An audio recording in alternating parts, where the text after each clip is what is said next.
Bloomberg Audio Studios. Podcasts, radio, news.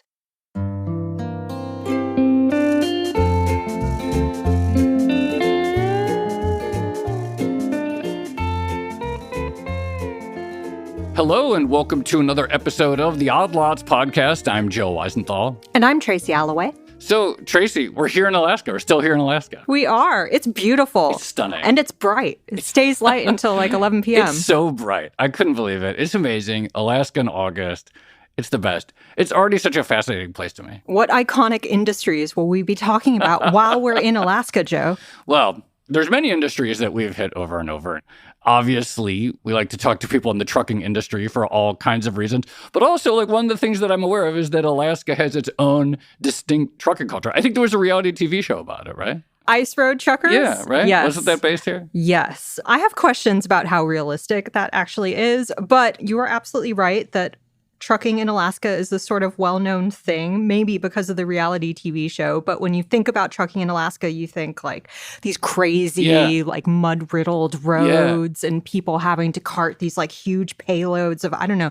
I heard it was mostly dirt in the summertime because people are doing a lot of road construction, but I don't know that much about it. I don't know that much about it. Trucking is a fun topic to cover, A, because it's just an interesting logistical industry in any environment. And then B, I don't think anyone has a better pulse on the economy at any given moment than people in trucking. So while we're here in Alaska, for all these obvious reasons, we got to talk trucking. I think you have to come clean, Joe, and admit your secret dream to become an owner-operator working in Alaska. I don't even know if that's possible.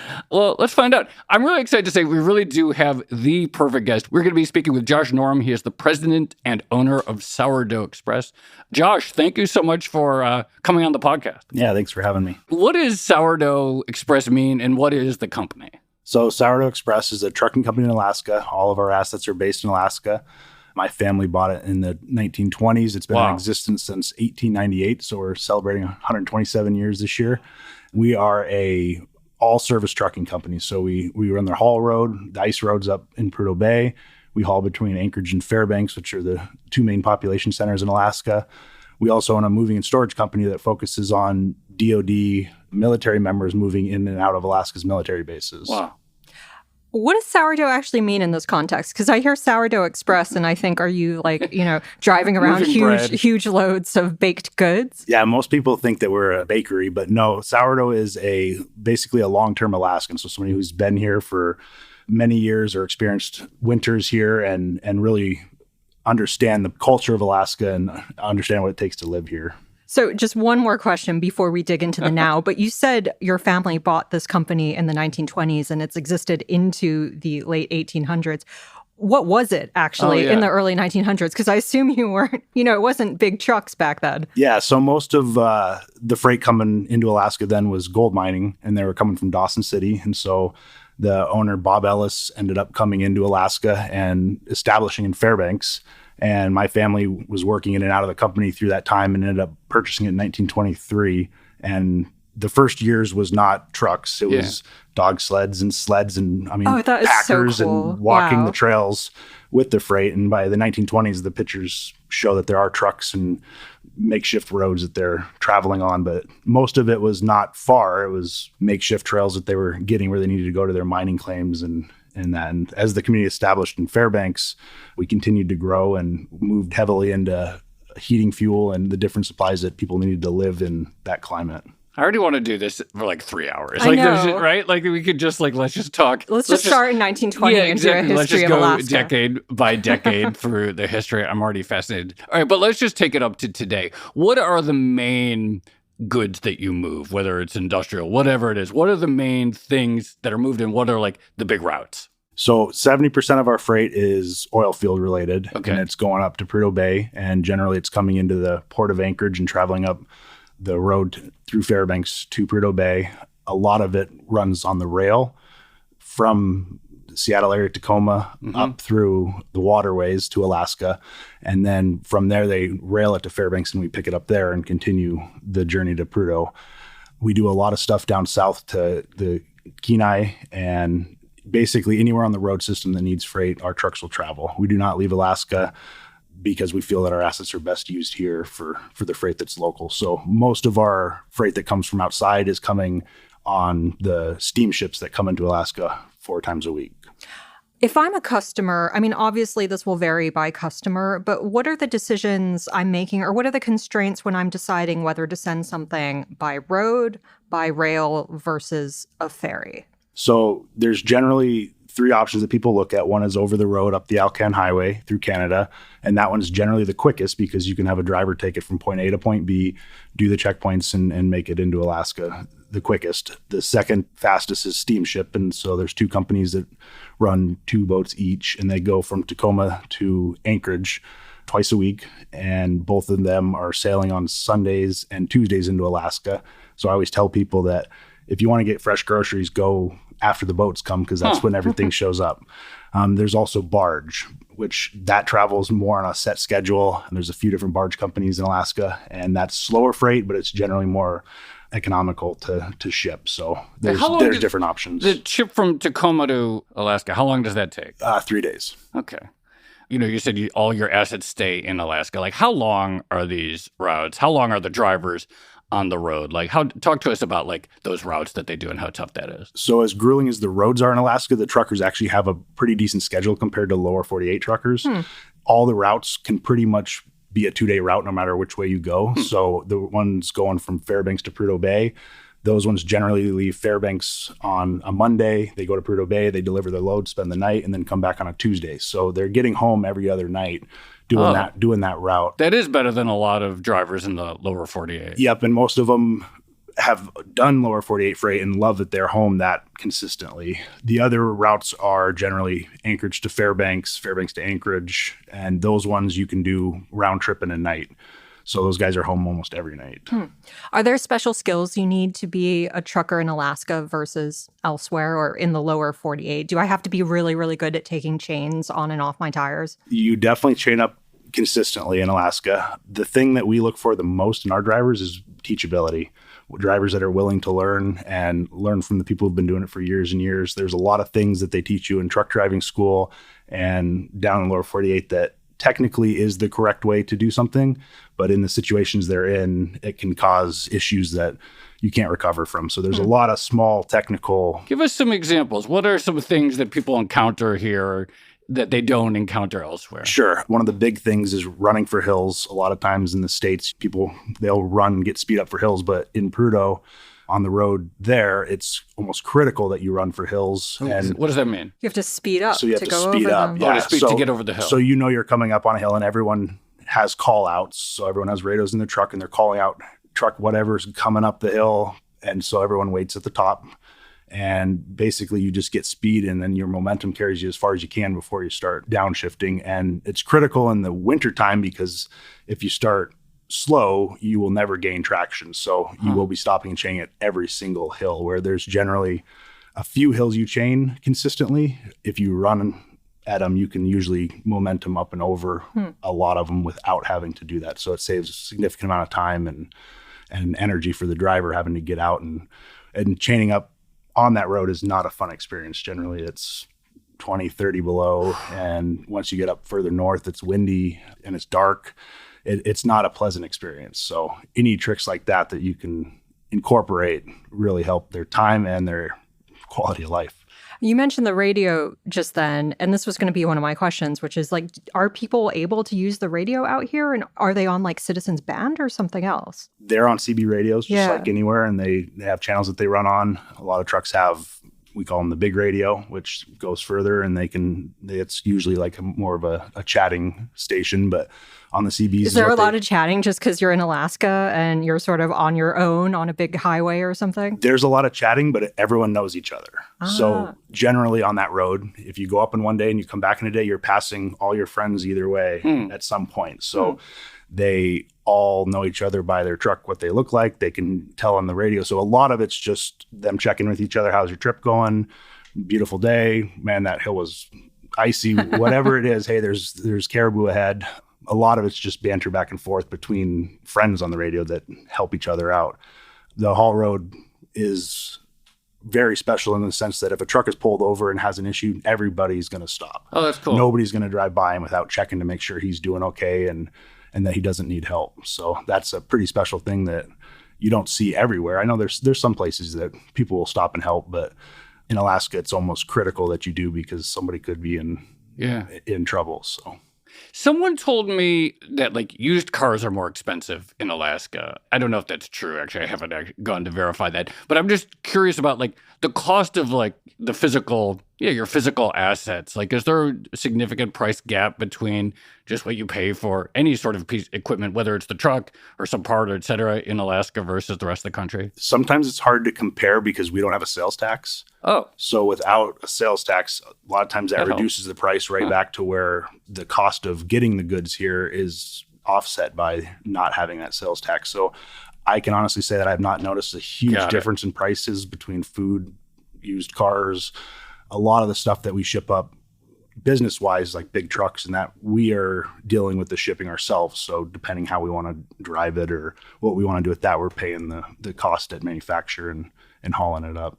What about fuel costs? Because I guess there's two things. There's the price of fuel out here, and I know there's a big, oil industry, but I don't know if you actually refine that much. So I don't know what gas prices actually look like. But then secondly, I imagine when you're out in, middle of nowhere, Alaska, there probably aren't that many places to have fuel stops for. And I guess maybe you have to be more strategic about where you're stopping to refuel. Yeah. So I would say fuel is definitely more expensive than, say, in Texas or the place where they have big refineries. We do refine some fuel in Alaska, not a lot. Mm-hmm. We have the pipeline going right through the middle, and a lot of it just goes south and gone. But they do refine some. I don't think we save on price by doing that. It's just more of an efficiency thing.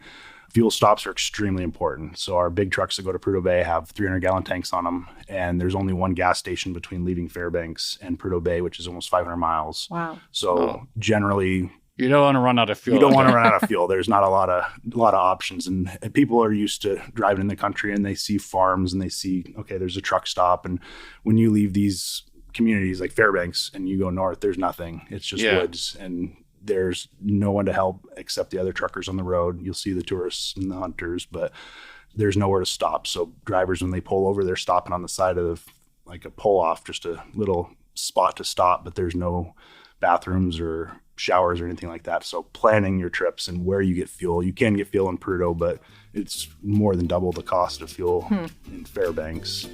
So you definitely plan your fuel and carry a lot of it.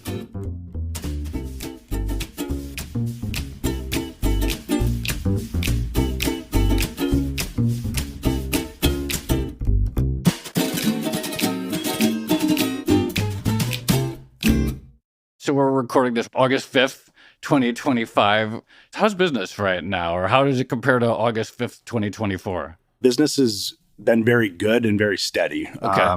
A few of the different oil companies in Alaska have put a lot of investment and a lot of bets on the future and invested. Well, Chris Wright, the energy secretary, was, I think, in Alaska not too long ago. Anyway, we had a big delegation come up here, and they went to Prudhoe to pumping the gas line up, the potential gas line that they're trying to get approved. But the overall investment in the oil fields and the downstream effects of that, of people coming up to work those, and the good jobs it creates that then trickles through the rest of the economy. So a lot of our business is also groceries and lumber and housing supplies and basically anything that a worker on the slope that we also provide drilling pipe to, they still need everything back at their house when they're on their off shifts. So the overall Alaska economy has been healthy.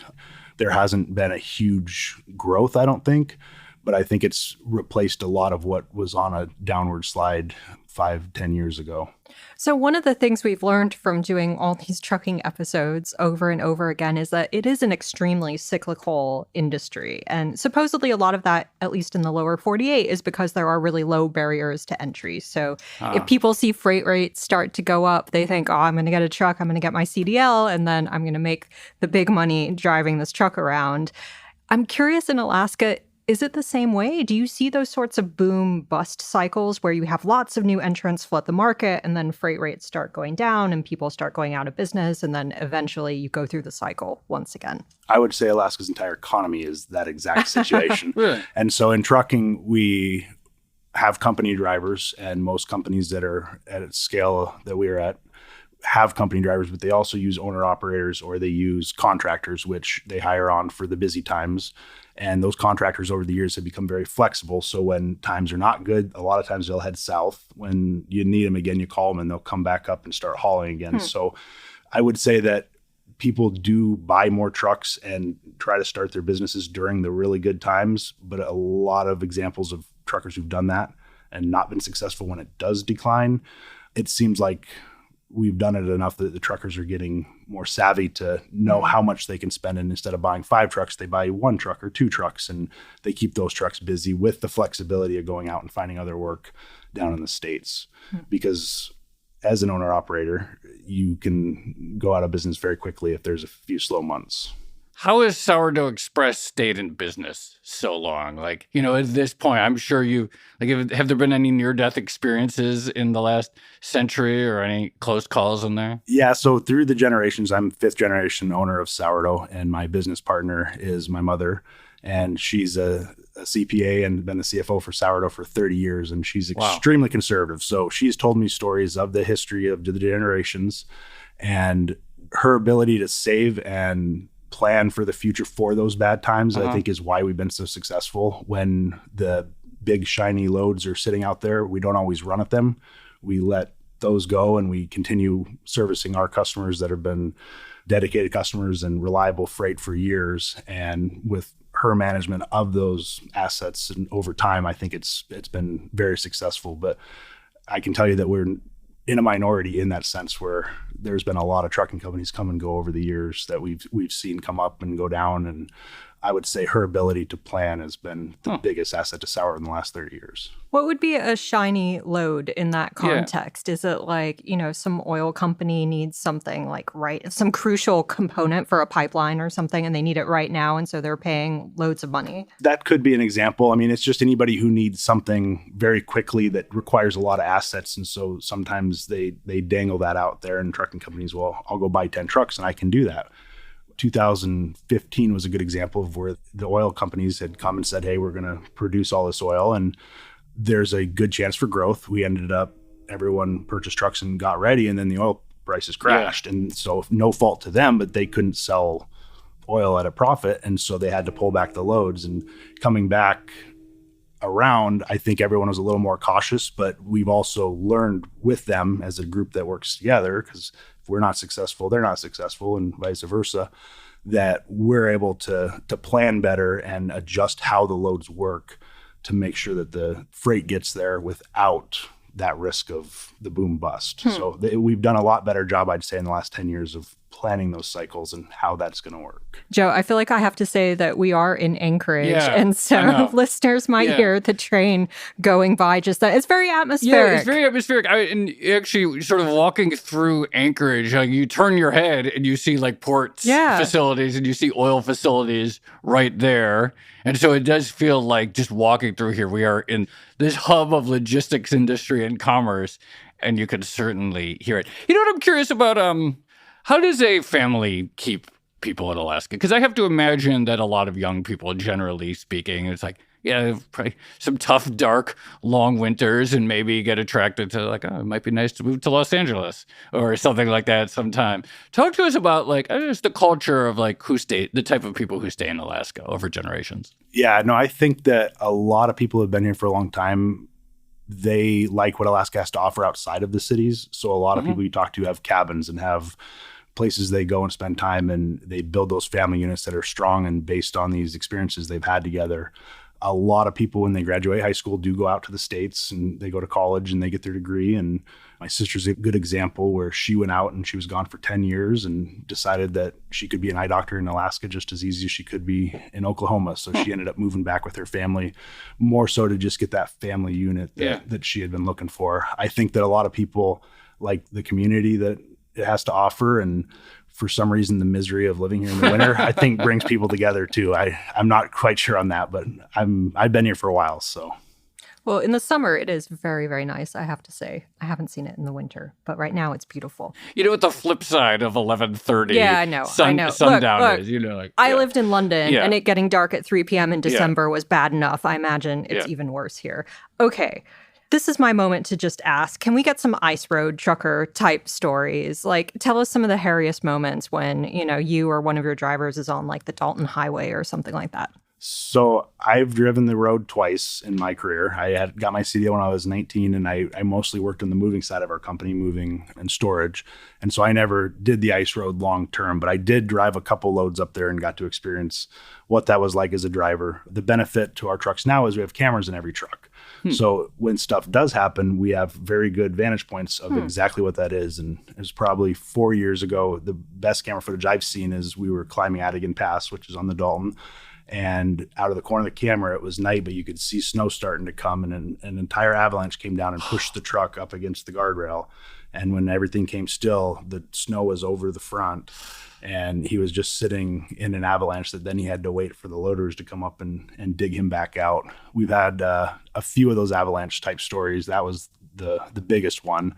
We consistently see wildlife every day. You can see caribou or wolves or bears on the road and moving out in front of the trucks. Do wildlife pose a danger? You talk about having to chain the tires. Mm-hmm. When you're out, like, is there any risk? When you're out of the cab, So is there any danger to the driver in those situations? yes, and they've gotten smarter over the years. Back in the 70s and 80s, when it was kind of the good old days, they used to feed a lot of the animals, I think, and the animals got very used to that. And we have a lot of pictures of bears standing up to windows and taking food back in the 70s. Drivers have gotten a lot smarter since then. They don't do that anymore? About inviting the wildlife to the trucks. And there are notices Those posted. were the good old days, weren't they? Yeah. That's like, The bears were eating Lean out good. of your this truck is what and they feed took the from bear. us. This is what That's they right. took from us. Yeah. But they do post notices, and you'll hear Yeah. on the Facebook groups and on the communications that, hey, there's a bear at milepost 212. Make sure you watch out when you're chaining up. Or, I mean, there are situations. They had a wolf problem last year at one of the construction sites that the pilot cars had to really be paying attention to. And so there are risks to that. Generally, it's not an issue, but over the years, there definitely have been stories. You mentioned cameras in the trucks, and this reminded me, but is there technology that people are using out in Alaska that might mitigate some of the like Alaska-specific dangers? Do you have better weather forecasting technology, or do you pay more attention to the forecasts? Like, are there specific things you're doing with tech that might make it easier for your drivers? I would say Facebook groups. Oh, say more about that. This is really interesting. So Facebook groups is just an example, but text threads and the different communication between the drivers that are traveling it every day. They all have their groups of guys they know. And, hey, I just went through this milepost. It was really bad. You might as well stay home until tomorrow. It'll get better by tomorrow. And so their feedback is way quicker than the weather, way more accurate. And their ability to get that through the road is uncanny. So I think that camaraderie between the drivers is really what keeps that road safer. So I take it there were wildfires this summer in Alaska. This summer was a dry beginning of the summer, and there were a few that were very close to the road. There's two ways to get from Anchorage to Fairbanks, and so we had to send our trucks the longer route this summer for about a week because they had so much activity next to the road, and it wasn't a reliable route to send the trucks to get stuff through. So we had to deal with that over the years. A few years ago, south of Anchorage, there was a lot of them that it was delaying the drivers on a nightly basis, waiting for openings to get through. Oh, yeah. On this topic, is there seasonality in this business in the sense that some routes are only open at certain times of the year? So I heard, for instance, some roads have to be frozen for the trucks to go over them. And then I also heard that there are some trucks going over like actual frozen water. So you have to wait for the water to freeze before you can actually get to the specific part of the world. So the big ones that everyone talks about are the ice roads up in Prudhoe Bay. And most of those are not actually frozen lakes or rivers that they're crossing. There are some, but most of it is they're building up the ice to protect the tundra so that when the ice does melt, there's no damage to the tundra. So if you fly over four-wheeler trails that are in the summer, you can see where all those vehicles went. But if you go up to Prudhoe and fly over the oil fields, you can see no trace of trucks because they build those roads up so strong. They do go out on the ice in certain areas, but it's very controlled and very measured. There was a Netflix movie about that, I think, a few years ago. There was it was not a reality show. About protecting tundras or about ice roads? Just about those, the literal, going over the frozen water and stuff like that. No, I forgot about it. It was really stressful. They always, in the shows, in the reality shows, they obviously dramatic.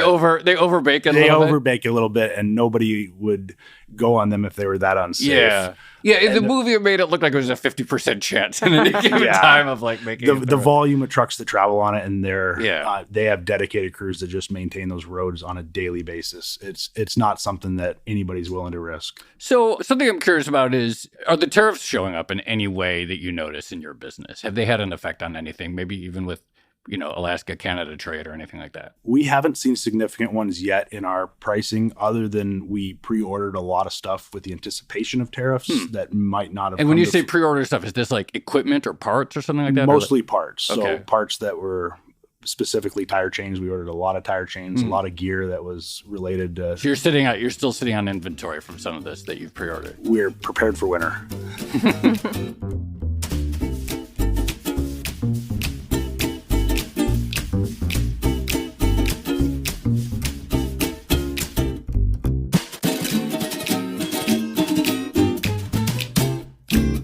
What's the big constraint on your business now?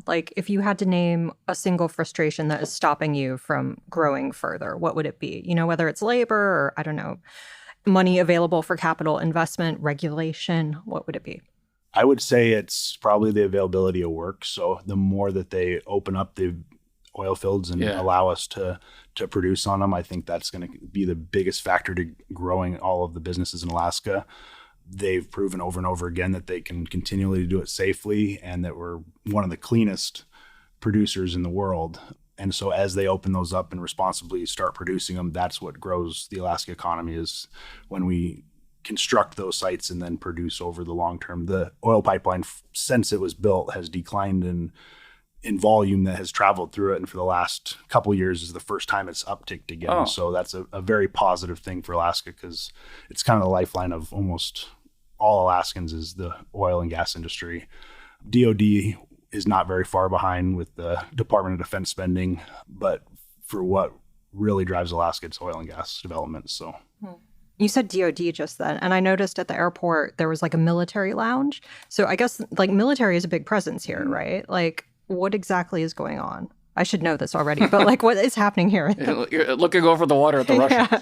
So, no, I get that. But what exactly is here? So in Anchorage, which is where we're sitting now, there's a joint Air Force and Army base that's fairly large. If you go north to Fairbanks, there's an Air Force base and an Army base separated, but also very large. That Air Force base is used for all the training for a lot of our allies. They come there in the summer and you see fighter jets parked all over, and they're doing war games.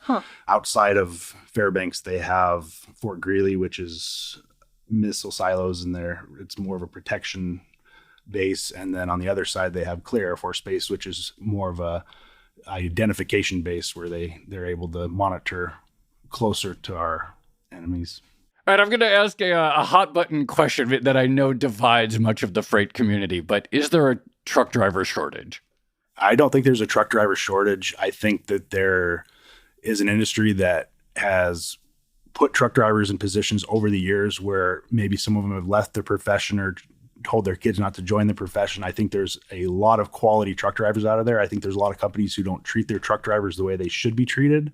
And so that they have a shortage of employees, more so to do with their policies and the requirements of what they expect of their drivers rather than what they give back to them. So at Sourdough, we've always tried to treat our drivers as best as possible. We give them schedules that are family friendly, and we understand that life happens. And so I think that's been a huge benefit for us, and not just taking drivers for granted that they just keep coming through the door, to really develop your drivers and make them the high quality drivers that they can be. All right, I have another hot button question. So your family's owned. It's going to be self-driving ice trucks? In 100 years, your family's had the company about 100 years. Will there be human drivers in 100 years? I have no opinion on that one. I think that would be a very hard road to do an actual self-driving truck. Mm-hmm. I think if they came up with some sort of rail system or something, they could potentially do it, but it would require an extreme amount of investment to set that up just because the terrain's so extreme. That road does not have lines on it. The road shoulders change every mile. The snow, how they plow it, changes every year. So I think it would be an extremely, extremely hard road to send a truck driving itself up. Have you seen any effect yet from labor-related policies yet from this administration that in any way has affected the business for better or worse? No, we have not. If you're in a bar in Fairbanks or wherever with a bunch of other sourdoughers, sourdough people? Sourdoughs and trucking buddies, what's getting you guys riled up? What is the topic of conversation du jour? Most of it goes from stories on the road back to family camping trips and hunting trips and fishing trips and what they're doing on their off time. The trucking industry in Alaska pays very well, so most of the drivers have the ability to buy snow machines and four-wheelers and go out and experience what Alaska actually has to offer besides city life. And most truckers are very independent and they like that lifestyle. So I would say it's mostly comparing camping stories. If there's someone who's just a young guy looking for direction in the world, if they come to Alaska, can they probably find a job eventually if they go through the CDL training, et cetera? Is this someone in the lower 48 looking for direction, looking for maybe some adventure and excitement and decent pay and that sort of lifestyle? Is there demand for it right now? So we've learned over the years that a lot of people have this dream of Alaska. Yeah. And until they come here, they don't quite realize what that dream is. They just know that it's this vast place that they want to go and spend time. So we always recommend people come and visit it, not in the summer, but in the winter to make sure it's a place that they want to be. And then we have a lot of very good truck driving schools. So if they come without a CDL, in 3 weeks, you can get your CDL. Wow. And there's a lot of opportunity locally in the different cities to learn to be a truck driver. And so patience is the biggest one, and people knowing that the first day they get in that truck, they're not driving the haul road. They're going to be delivering produce to Fred Meyer's, or they're going to be delivering lumber to Spenard Builder Supply. It's patience, and then also like I had mentioned earlier, the willingness to learn from the experienced drivers who have done it for years and years. And drivers are very generous with their knowledge as long as you're willing to learn it. As soon as you start pushing back, most drivers don't want to teach you anymore because it's not worth their time. So there's definitely an opportunity to grow your career and make a life in Alaska. You just have to be patient. I'm going to ask the flip side of Joe's question, which is there anything that people are underestimating about the Alaskan truck driver experience, or something that people might have misconceptions about when they're starry-eyed, youthful, would-be Alaska truck drivers? So if you're talking ice road trucking, which is what the show is based on, I think that the show romanticized it in the way that it's kind of this very fun and entertaining thing, but the road from Fairbanks to Peru is 12 hours long and you're by yourself the whole time. So I think a lot of people underestimate how much time they spend alone, and you're not sleeping at truck stops. You're not seeing people in person. You're talking to them on the radio, but you're not getting that interaction that a lot of truckers in the States are used to walking in. You have one spot, Coldfoot, Alaska, to stop and see people. But I think the lonesomeness of it, and then coming back to the terminal and going home in the winter, it's very dark. I think the darkness is what really drives a lot of people back out of Alaska. The cold's not fun either, but you can turn the heater on. You can put a jacket on. Actually, I did have one more question related to this, which is you mentioned it's you're truly in the middle of nowhere. There aren't gas stations anywhere. If there is some sort of an accident or something like that, what are the sort of state level infrastructure for emergency response out there? Is there a helicopter helicopter? Yeah, the state troopers have helicopters that they will fly out. The problem with helicopters is you got to be able to land it somewhere, and a lot of the roads not wide enough or in a position where they can land. So generally the first responders are other truckers, and a lot of them have training on what to do with an injured driver or something like that. You can call the different towns on either side of it, but I mean, it could be 8 hours before you see an actual ambulance or something. So a lot of it is very remote and requires the help of your fellow truck driver. And weather restricted too, And right? weather Like restricted, if you're in trouble because there's a storm, then a helicopter is not going to be able to get to you. This year the road washed out too, but it wasn't for very long. But they've had years where the road gets shut down by avalanches and there's a bunch of drivers stacked up and the road's too small to turn around. So you're stuck facing the avalanche, and it's been a couple of days, or they send fuel trucks out to go fuel the trucks so they can continue running and staying safe and hand out food. But most of the drivers carry a few days. Do the drivers create like a little camp for themselves? I have this vision in my head of like a group of like 12 truck drivers sitting just around like a campfire. Yeah, getting along in the wilderness while they wait for the avalanche to get cleared. I definitely think there's probably a lot of stuff that they don't feed back to us. I don't know if a campfire is included, but Josh Norum, president and owner of Sourdough Express, thank you so much for coming on Outlaws. Yeah, thank you guys for having me.